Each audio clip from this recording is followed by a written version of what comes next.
Hello everyone, स्वागत है आपका आपके यूट्यूब चैनल एम रेलवे में। 21 का पोस्टमैन एंड मेल गार्ड का पेपर हम एनालिसिस करते हैं। चलिए स्टार्ट करते हैं। मैथमेटिक्स का देखो लेवल थोड़ा अप है।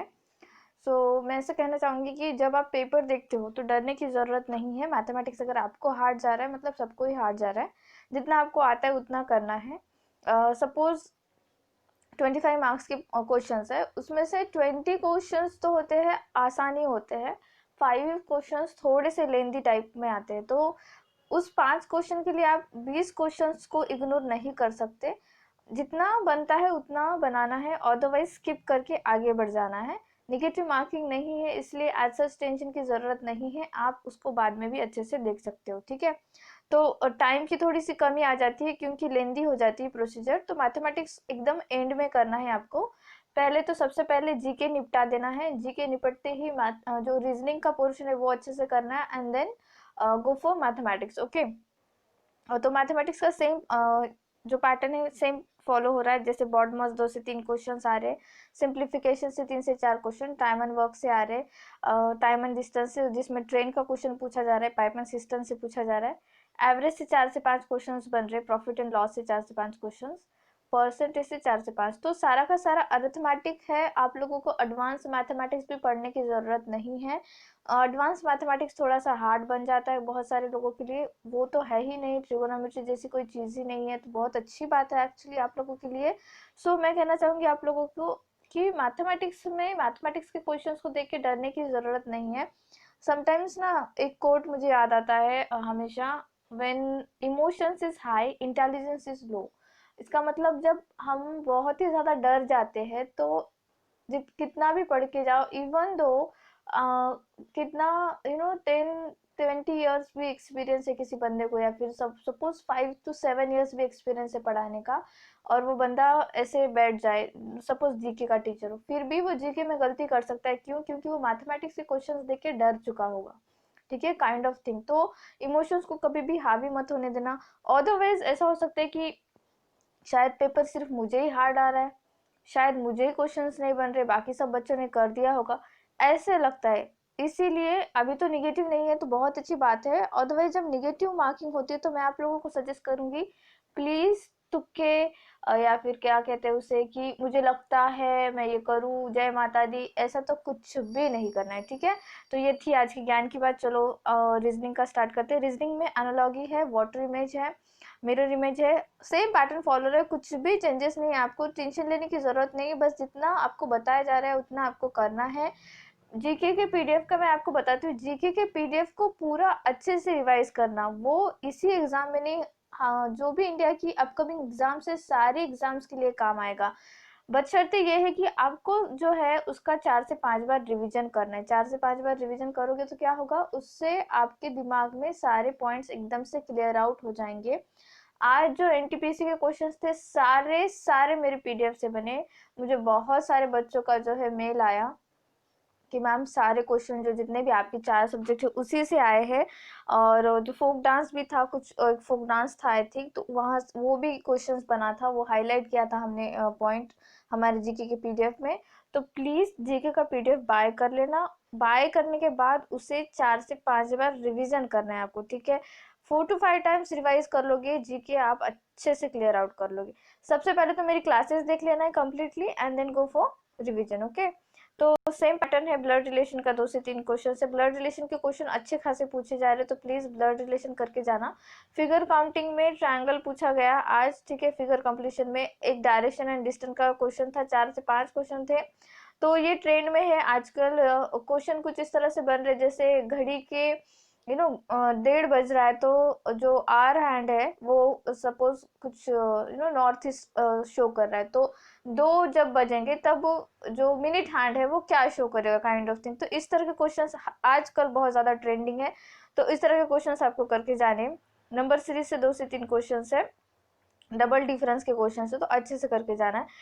आपका टाइम में अगर बताना चाहूँ तो टाइम कंज्यूम होगा मैथमेटिक्स में, अदरवाइज रीजनिंग में।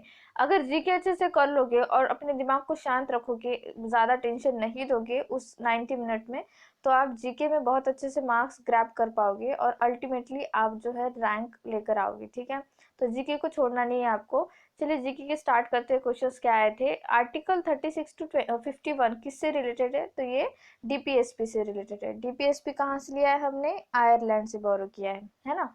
तेहरी डैम जो है वो कौन से रिवर पे है, भगीरथी रिवर पे। सबसे जो हाईएस्ट डैम है हमारा तो वो तेहरी डैम है भगीरथी रिवर पे। अगर लॉन्गेस्ट पूछा गया सबसे लंबा तो हीराकुद डैम कहाँ, महानदी रिवर। और कहाँ मतलब उड़ीसा, किस रिवर पे, महानदी रिवर पे। मैंने आपको ट्रिक भी बताई थी याद करने के लिए, हीरो की नदी महानदी, है ना। इस तरह से आप उसको याद कर सकते हो। जीआई टैग जो हाल फिलहाल राइस को मिला है जो सॉल्ट रेजिस्टेंट है, उसके बारे में पूछा गया तो केरला को जीआई टैग मिला है, केरला का जो पोकाली राइस है उसको। ठीक है, तो ये क्वेश्चंस बन रहे तो प्लीज जीआई टैग जो हाल फिलहाल जिसको मिले हैं ना 2020 में वो याद कर लो, पिछला कुछ भी नहीं पूछा जा रहा है इसमें। फ्लोटिंग वाइल्ड लाइफ सेंचुरी तो ओनली वन है जो मणिपुर में है, केबुल लमजाओ। यहाँ पे फ्लोटिंग वाइल्ड लाइफ सेंचुरी भी है, फ्लोटिंग स्कूल भी है, एंड इस तरह का क्वेश्चन बन जाता है। तो प्लीज मणिपुर में जो है उसको अच्छे से आपको याद करना है। बायरन आइलैंड कहाँ पे पूछा गया है, तो ये हमारा कौन सा, अंडमान एंड निकोबार में है। स्पेसिफिकली पूछा जाए तो वो अंडमान में है। ठीक है। इलाहाबाद प्रयागराज किस नदी के किनारे है, ये एक्चुअली कॉन्फ्लुएंस है दो नदियों का, गंगा एंड यमुना। उस गंगा एंड यमुना के बीच में ऐसे जो है प्रयागराज है इलाहाबाद। तो अगर यमुना नहीं होगा तो गंगा आप टिक करके आ सकते हो। ठीक है। वर्धमान महावीर का बर्थ प्लेस पूछा गया है, कुंदग्राम नियर वैशाली। मैंने ये जब जैनिज्म पढ़ाया था तब मैंने कहा था कि इनके बर्थ प्लेस पूछे जा रहे हैं। अभी वर्धमान महावीरा का पढ़ लिया आपने तो याद कर लेना गौतम बुद्धा का, गौतम बुद्धा का याद कर लिया तो फिर उसके बाद करना सिख गुरु, जितने भी 10 गुरु है उनमें से जितने मेन इंपॉर्टेंट जितने गुरु है, जैसे फर्स्ट गुरु, देन 10th गुरु, 5th गुरु, गुरु अर्जुन देव, इनके बर्थ ऑफ जो प्लेस है एंड इन्होंने कौन से मोन्यूमेंट्स बनाए या फिर इनका क्या योगदान था वो आपको याद करना है। ठीक है। राइट टू इक्वालिटी आर्टिकल से आया था, तो आर्टिकल 14 टू 18 जो है वो राइट टू इक्वालिटी दर्शाता है। आर्टिकल 47 किससे रिलेटेड पूछा गया है, तो improvement of public health and prohibition of intoxicating drinks and drugs. ठीक है, तो अल्टीमेटली पब्लिक हेल्थ के बारे में है। टॉक्सिस जो पानी में या फिर ड्रिंक में होता है वो कम करने के लिए। ठीक है, उसका प्रोहिबिशन करने के लिए, कम्प्लीटली बैन करने के लिए। For children to 6 to 14 years, state shall have provide free and compulsory education related to Article 21A। Article 21 क्या कहता है, राइट टू लाइफ। और आर्टिकल 21A क्या कहता है, जो 6 से 14 साल के बच्चे हैं उन लोगों को स्टेट की ड्यूटी बनती है कि उन्हें फ्री में एंड कंपलसरी एजुकेशन प्रोवाइड करे। और जो हमारी फंडामेंटल ड्यूटी है 11th नंबर की, वो क्या कहती है, जो हमने 86 कॉन्स्टिट्यूशनल अमेंडमेंट एक्ट 2002 में ऐड की थी, वो कहती है कि हर एक माता पिता का कर्तव्य है कि वो अपने 6 से 14 साल के बच्चे को कंपलसरी जो एजुकेशन है वो प्रोवाइड करे, है ना। हमने फंडामेंटल ड्यूटीज कहाँ से ली है, यूएसएसआर से ली है। और क्या लिया, फंडामेंटल राइट कहाँ से लिया है, यूएसए से लिया है। बहुत सारे क्वेश्चंस इस तरह के बन रहे हैं। ठीक है, तो आपको ये याद करना है। फुल फॉर्म पूछा गया था NITI Aayog, CPF and UNICEF का, तो प्लीज ये याद कर लेना है आपको। जितना भी फुल फॉर्म, देखो फुल फॉर्म्स का हमने अब्रिवेशंस हमारे टेलीग्राम ग्रुप पे प्रोवाइड कर रखा है। अभी तक आपने मेरा टेलीग्राम ग्रुप ज्वाइन नहीं किया तो प्लीज ज्वाइन कर लेना, वहाँ पे आपको उसके फुल फॉर्म वगैरह मिल जाएंगे। Which state is not on the Pakistan border, तो पाकिस्तान को कौन से हमारे स्टेट जो है बॉर्डर नहीं बनाते, तो इसकी आप एक ट्रिक याद रख सकते हो, पंगु राज। ठीक है, पंगु राज से, तो पंगु मतलब पंजाब, गुजरात, राजस्थान एंड जम्मू एंड कश्मीर। ठीक है, तो इस तरह से अगर ये चारों में से कोई है तो ऑब्वियसली वो टच कर रहा है। अदरवाइज जैसे गुजरात है, राजस्थान है, पंजाब है, यहाँ पे जम्मू कश्मीर नहीं दिया गया, उसके अलावा हरियाणा, तो हरियाणा जो है टच नहीं करता है। तो आसपास के जितने भी देश है, जैसे अभी नेपाल के साथ हमारे कितने राज्य टच करते हैं वो याद कर लो, बांग्लादेश के साथ कितने राज्य, भूटान, देन चाइना के साथ, म्यांमार के साथ, तो ये याद ही करना है आपको आज ही रात में, कल जो है इस पे क्वेश्चन बन सकते हैं। Which state does not share boundary with Telangana? Telangana landlock state है, उसकी कोई कोस्ट लाइन नहीं है। सबसे बड़ी कोस्ट लाइन या लंबी coast line, longest coast line कहा जाए इंडिया में तो गुजरात ही है। सेकंड नंबर पे आंध्र प्रदेश आता है।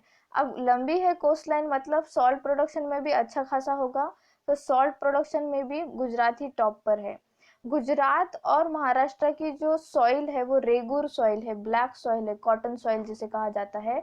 इसी वजह से गुजरात जो है नंबर 1 पोजीशन पे है कॉटन प्रोडक्शन में, and Maharashtra on second position. ये क्वेश्चंस बहुत बन रहे हैं, याद कर लेना है आपको, ठीक है। तो क्या था क्वेश्चन कि तेलंगाना के साथ कौन सा स्टेट जो है अपनी बाउंड्री नहीं बनाता है, तो वो है केरला, ठीक है। तो मैप भी अपलोड कर दिया गया है, प्लीज मैप को 2 से 3 बार अच्छे से देख लो, याद कर लो हर एक चीज।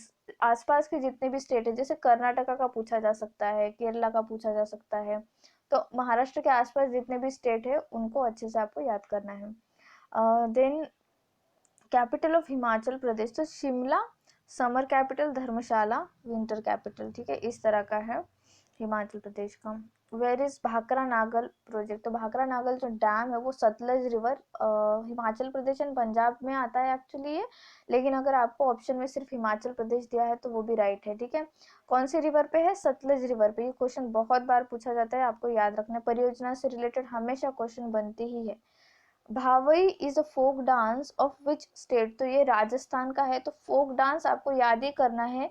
आज के सारे जितने भी पेपर थे, बहुत जो लाइक एनटीपीसी के 2 पेपर हो गए, बिहार में भी एक पेपर था, उत्तर प्रदेश का एक एई का था, नहीं अपर पीसीएस का था। तो हर जगह फोक डांस पूछा ही जा रहा है, तो आपको फोक डांस अच्छे से याद करना है, ठीक है। देन कौन सा, Sutlej on dam on Sutlej river, तो ये हमने डिस्कस कर लिया। Bhakra Nangal dam. Young champion of earth award किसको मिला है, तो विद्युत मोहन जी को मिला है। ये करंट अफेयर का क्वेश्चन बन जाता है। तो जितने इंपॉर्टेंट जैसे अवार्ड्स होते हैं, अब यंग चैंपियन ऑफ अर्थ मिला है विद्युत मोहन जी को, तो क्वेश्चन क्या बन सकता है इससे इंटरलिंक होके कि young champion of earth award कौन सी ऑर्गेनाइजेशन देती है, ये आपको याद करना है, ठीक है। मैंने कहा था ना आईएनसी का पूछा ही जाएगा। आईएनसी की पहली मीटिंग हमारे लिए क्यों इंपॉर्टेंट है, क्योंकि ये बॉम्बे में हुई थी। तो बॉम्बे में हुई थी इसलिए उसकी एक एक बात इंपॉर्टेंट है। गोकुलदास तेजस संस्कृत कॉलेज में हुई थी। अभी तक कॉलेज का नाम पूछा नहीं गया है, हो सकता है अगली शिफ्ट में पूछा जाए, तो याद कर लेना। आईएनसी की पहली मीटिंग 1885 बॉम्बे। कितने डेलीगेट्स थे, 72, सारे के सारे बैरिस्टर। फाउंडर कौन है, एवो ह्यू। पहले प्रेसिडेंट कौन थे, विमस चंद्र बैनर्जी। नेक्स्ट थिंग कहाँ पे, बॉम्बे में, ये तो बता दिया मैंने, है ना। तो इस तरह से आपको हर एक चीज याद करनी है। पुराना किला जो है, पुराना किला किसने बनाया था, तो वो हुमायूं ने बनाया था। तो इस तरह के जब मोनूमेंट्स है, मुगल मोनूमेंट्स, वो बहुत पूछे जा रहे हैं, तो याद कर लेना आपको। महानदी रिवर पे मैंने अभी अभी बताया कि हीराकुद डैम जो है वो महानदी रिवर पे सबसे लंबा डैम है इंडिया का। हीरो की नदी महानदी, ऐसे भी आप इसको याद रख सकते हो। कोल्ड डेजर्ट इन इंडिया, तो कोल्ड डेजर्ट कौन सा है हमारा, लद्दाख है। अगर वार्म पूछा जाए तो हमारा जो थार डेजर्ट है वो बोल सकते हो आप। एक क्वेश्चन बहुत ज्यादा पूछा जा रहा है गोबी डेजर्ट के बारे में, तो याद रखना गोबी जो डेजर्ट है वो है चाइना में। और एक क्वेश्चन बना था टकला मकान कहाँ पर है, वो भी चाइना में है, ये भी क्वेश्चन आपको याद करना है। एंड हाँ, वन मोर थिंग, ये क्वेश्चन बहुत पूछी जा रहा है, एलो रिवर जो है वो कौन सा चाइना की रिवर को एलो रिवर के जो है बोलते हैं, ऑल्सो नोन एज, ऐसा करके क्वेश्चन था, तो प्लीज वो भी याद कर लेना आपको, ठीक है। देन क्वेश्चन क्या बन रहा है, खुशीनगर जो एयरपोर्ट है वो कहाँ पे है, तो उत्तर प्रदेश। तो मेन एयरपोर्ट जैसे हाल फिलहाल बहुत ज़्यादा न्यूज़ में है, सुभाष चंद्र बोस एयरपोर्ट, तो वो कोलकाता में है। एंड देन कोचिन का एयरपोर्ट के बारे में पूछा गया था। आंध्रा में भी एक एयरपोर्ट है, उसके बारे में पूछा गया। तो आपको मेन एयरपोर्ट कहाँ पर है वो आपको याद करना है, स्टेट ही डायरेक्टली याद करना है ना, तो नाम से ही पता चल जाता है आपको, ठीक है। Biggest building in Indus valley civilisation, तो ग्रैनरी। डिपेंड करता है ऑप्शन क्या दिया गया था, अगर स्टेडियम होगा तो वो भी आप राइट कर सकते हो। अगर वो जो क्या कहते हैं उसे, बात के लिए जो रिचुअल्स के लिए बात बात था ना, स्विमिंग पूल की तरह, वो भी आप उसको भी राइट कर सकते हो। अदरवाइज असेंबली हॉल भी था, वो उसको भी आप राइट कर सकते हो। तो ये जो क्वेश्चन है डिपेंड करता है पूरा का पूरा ऑप्शन पे, ठीक है। तो ऑप्शन क्या था प्लीज मुझे बताना। Most number of paintings were made during whose reign. तो पेंटिंग तो देखो शाहजहां के रीन में हुई थी, क्योंकि शाहजहां ने बहुत ज़्यादा मोन्यूमेंट्स बनाए। बट अगर पूछा जाए कि पेंटिंग्स के लिए कौन जाना जाता था, तो वो था जहांगीर, ठीक है, जहांगीर जाना जाता था, शाहजहां के पिताजी। सातारा कहाँ पर लोकेटेड है पूछा गया, तो it is in Maharashtra, simple question था ये। जत्रा कहाँ से ओरिजिनेट हुई है सब पूछा जा रहा, तो ये बंगाल से ओरिजिनेट हुआ है। गोवानी फोक डांस, गोवानी फोक डांस जो है वो कहाँ का है, वो असम का है। तो फोक डांस बहुत ज़्यादा क्वेश्चंस बन रहे हैं, प्लीज़ फोक डांस याद कर लेना है। बहुत सारे फोक डांस है, I know about it, but क्या कर सकते हैं ना, एक एक मार्क्स इंपॉर्टेंट है, आपको याद ही करना पड़ेगा। टाइम नहीं है तो करना मत, मैथमेटिक्स में ज़्यादा जो है अच्छे से अपना क्या कहते हैं उसे प्रैक्टिस करना। अदरवाइज जीके का जितना दिया गया है उतना भी पढ़ के जाओगे तो हो जाएगा। गंगोत्री गार्डन कहाँ पे पूछा गया है, तो ये प्रयागराज उत्तर प्रदेश। तो कुछ स्टैटिक जीके से क्वेश्चंस बन रहे हैं, आते हैं तो अच्छी बात है, अदरवाइज तो निगेटिव नहीं है तो आप टिक करके तो आ ही सकते हो। दांडी यात्रा या फिर दांडी सत्याग्रह कब स्टार्ट हुआ था, क्वेश्चन बनाया तो 1930 में ये जो है दांडी सत्याग्रह स्टार्ट हुआ था, ठीक है। इस तरह से क्वेश्चंस बने हैं ये। तो 21 के इतने ही थे, डरने की ज़रूरत नहीं है अगर आपको मैथमेटिक्स नहीं बन रहा है। बहुत सारे बच्चों को नहीं बन रहा है क्योंकि बहुत ज़्यादा लेंदी आ रहे हैं क्वेश्चंस। आपको बस उन क्वेश्चनों में से आसान क्वेश्चंस चूज करने हैं एंड उसको अच्छे से सॉल्व करके आना है, दैट्स इट, ठीक है। इतना कर लेना एंड जीके का पीडीएफ बाय करने के बाद उसे प्लीज रिवीजन कर लेना। उसका रिवीजन करोगे तो अपकमिंग कोई भी exam, Pune metro, airport authority, IB, सब में आपको बहुत ज़्यादा हेल्प मिलेगी, ठीक है। Thank you so much for watching, please subscribe my channel, share this video, like this video and please keep revising. Thank you.